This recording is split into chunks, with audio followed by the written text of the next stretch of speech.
महाराज, पांडवों को उनका राज्य लौटा दीजिए और अपने पुत्रों को प्रायश्चित और दंड के लिए सज्ज कीजिए।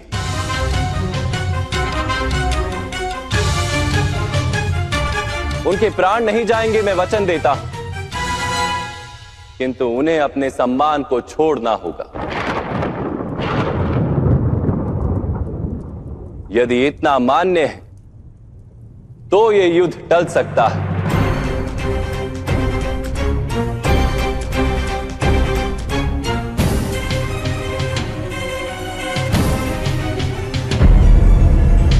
वासुदेव, इंद्रप्रस्थ पर मेरा अधिकार है, महाराज का नहीं। मैं किसी भी स्थिति में इंद्रप्रस्थ को लौटाऊंगा नहीं।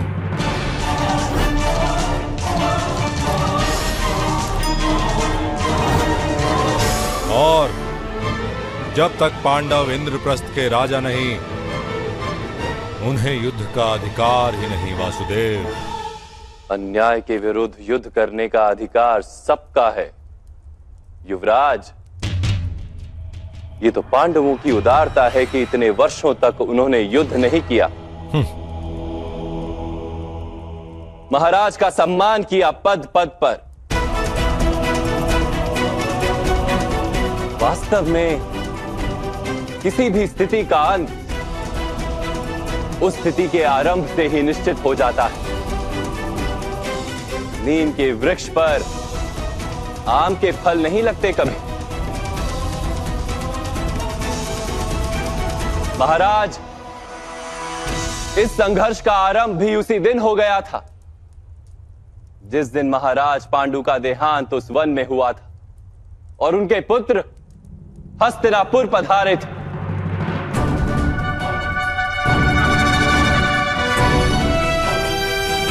आपने यदि उसी दिन राजकुमार युधिष्ठिर को युवराज घोषित कर दिया होता तो ये स्थिति ही उत्पन्न नहीं होती, किंतु आपसे आपके सिंहासन का मोह त्यागा नहीं गया।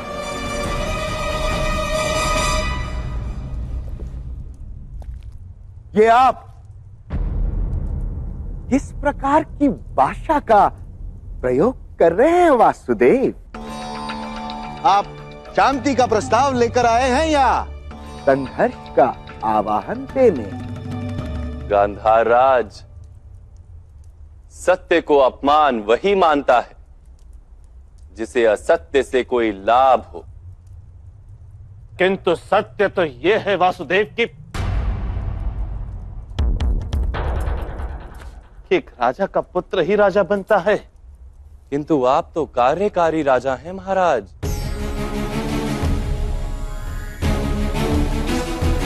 सत्य तो ये है कि आपका राज्य अभिषेक कभी हुआ ही नहीं।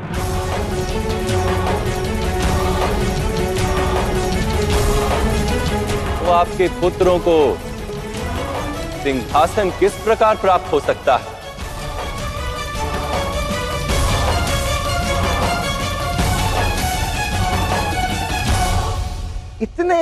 इतने पुराने इतिहास के पन्ने खोलकर क्या लाभ महाराज?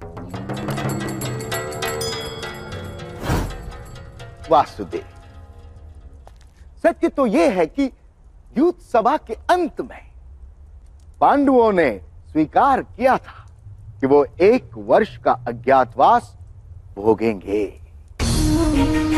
किंतु मेरे बच्चे दुर्योधन 1 वर्ष पूर्ण होने से पहले अर्जुन को ढूंढ लिया। हम पांडवों को वनवास से मुक्ति देने को सज्ज हैं, यदि वे युद्ध का हठ छोड़ दे। मंदिर के प्रांगण में करने से भी अनुचित कार्य उचित नहीं हो जाता गांधार राज। द्यूत सभा ही अधर्म थी।